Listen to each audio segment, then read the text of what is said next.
దేవుని పరిశుద్ధ నామంలో మీ అందరికీ ప్రత్యేకమైన శుభములు, ఆశీర్వాదములు కలుగునుగాక.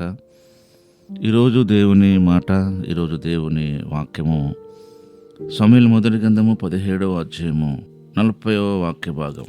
తన కర్ర చేత పట్టుకొని ఏటి లోయలో నుండి 5 నున్నని రాళ్లను ఏరుకొని తన యొద్దనున్న చిక్కములో ఉంచుకొని వడిసెల చేత పట్టుకొని ఆ ఫిలిష్తీయుని చేరునకు పోయెను.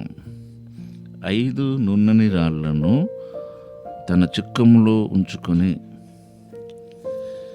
ఇక్కడ ఒక తలంపు, దేవుని వాక్యాన్ని మన హృదయంలో ఉంచుకోవడానికి ప్రయత్నం చేయాలి. చిక్కము మన హృదయానికి సాదృశ్యంగా కనబడుతుంది. అలాగనే 119వ కీర్తన కూడా అదే విషయాన్ని తెలియచేస్తున్నట్టు ఉన్నది. మీరు ఆ లేఖన భాగాన్ని 119వ కీర్తన చూస్తే మనకు అర్థమవుతుంది. 119వ కీర్తనలో 11వ వాక్యం, నీ ఎదుట నేను పాపము చేయకున్నట్లు నా హృదయంలో నీ వాక్యం ఉంచుకుని ఉన్నాను. పాపము చేయకుండా ఉండడానికైనా, ప్రతికూలమైన పరిస్థితులను ఎదుర్కోవడానికైనా దేవుని వాక్యమే ప్రధానమైనది. ఇక్కడ తన చిక్కములో ఏరుకొనిన ఆ నున్నని రాళ్లను తన చిక్కములో ఉంచుకోవడం, కనుక దేవుని వాక్యాన్ని మన హృదయంలో ఉంచుకోవడం. నీ ఎదుట నేను పాపము చేయకున్నట్లు నా హృదయంలో నీ వాక్యం ఉంచుకొని ఉన్నాను.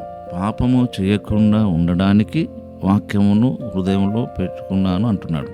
ఓకే, మరి యోహాను రాసిన మొదటి పత్రిక 1వ అధ్యాయం విషయం ఏంటి?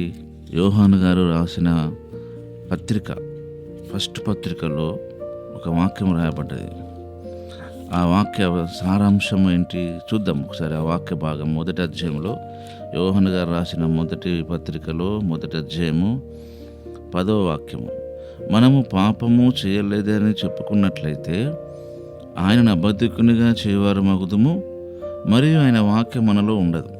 నేను పాపము చేయలేదు అని చెబితే మనం దేవుని అబద్ధికునిగా చేయవారు మగుదుము, దేవుని వాక్యం మనలో ఉండదు.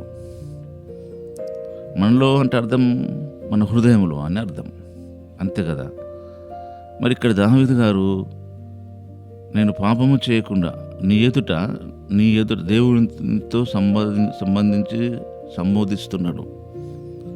నీ ఎదుట అని, దేవుని ఎదుట అంటే మందిరంలోన ప్రార్థన చేసే సమయం ఉందా?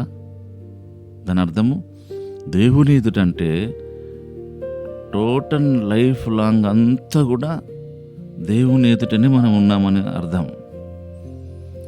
యోసేపును గుర్తు చేసుకోండి ఒకసారి. ఆ పోతిఫర్ భార్యతో ఏమన్నాడు? ఇంత ఘోరమైన దుష్కార్యము చేసి నేను నా యజమానికి వ్యతిరేకంగా పాపం కట్టుకుందున్నా అన్నాడా? దేవునికి వ్యతిరేకంగా పాపం చేస్తానా అన్నాడా? దేవునికి విరుద్ధంగా నేను ఎలా పాపం చేయగలను అన్నాడు. అప్పగించింది సమస్తం ఎవరు? పోతిఫరు. నా యజమానునికి వ్యతిరేకంగా నేను పాపం చేయను అనాలి, కానీ దేవునికి వ్యతిరేకంగా పాపం చేయనంటే దేవుడు ఎక్కడున్నాడు? ఆ సమయంలో, ఆ స్థలంలో ఉన్నాడనే భావం ఆలోచన చేయండి. కేవలం ప్రార్థన చేస్తున్న సమయంలోనో, అలాగ ప్రార్థన సహవాసంలోనో, మందిరంలోనో మనం ఆయన ఎదుట ఉన్నట్టుగా ఫీల్ అవుతాం. అలా కాదండి. అన్ని సమయాలలో, అన్ని పరిస్థితులలో మనము ఆయన ఎదుటనే ఉన్నామనే భావం. అందుకని దావీదు గారి ద్వారా దేవుడు రాయించిన మాట, నీ ఎదుట నేను పాపము చేయకున్నట్లు అన్నాడు. నా హృదయంలో వాక్యం ఉంచుకున్నాను. కనుక దావీదు గారి జీవితమును గమనించిన, యోసేపు జీవితం గమనించిన, యోసేపు పాపం చేయకుండా ఉండడానికి కారణము ఆయన హృదయంలో దేవుని వాక్యానికి ఎంత ప్రాధాన్యతనిస్తున్నాడు. ఆ స్థలములో, ఆ సమయంలో దేవుడు అక్కడ ఉన్నట్టుగా ఫీల్ అవుతున్నాడు. దావీదు గారు కూడా ఆ 119వ కీర్తనలో రాయబడమే కాకుండా కీర్తన 16లో కూడా అదే మాటను మెన్షన్ చేసినట్లు మనం చూడొచ్చు. కీర్తన గ్రంథము 16వ కీర్తన 16వ కీర్తనలో 8వ వాక్యం, సదాకాలం యెహోవా యందు నా గురి నిలుపుచున్నాను, ఆయన నా కుడిపార్శ్వమందున్నాడు గనుక నేను కదల్చబడను. సదాకాలము ఆయన గురి దేవుని మీదనే. సదాకాలము అన్ని సమయాలలో, సదాకాలం అన్ని పరిస్థితులలో గుర్తది. నా కుడిపార్శ్వమందు ఉన్నాడు అంటున్నాడు దేవుడు. అంటే దాని ఎదుటనే ఉన్నాడని అర్థం. ఇదే విషయాన్ని లూకా గారు అపోస్తల కార్యంలో ఎదుట అని రాశాడు. మీరు కావాలి దాన్ని కన్ఫర్మ్ చేసుకోండి. లూకా సువార్తలో, ఆ లూకా సువార్తలో రాయబడిన మాట ఎదుట అని రాయబడ్డది. ఇక్కడనేమో నా కుడి పక్కన అని రాయబడ్డది. అంటే లూకా గారు దావీదు గారు రాసిన కీర్తననే అక్కడ మెన్షన్ చేస్తున్నాడు, కానీ పరిశుద్ధాత్మ దేవుడు అతని ద్వారా రాయించిన మాట అది. అపోస్తల కార్యగ్రంథము 2వ అధ్యాయము 25వ వాక్యం. ఆయన గురించి దావీదు ఇట్లా, నేను ఎల్లప్పుడూ నా ఎదుట ప్రభువును చూచుచుంటిని.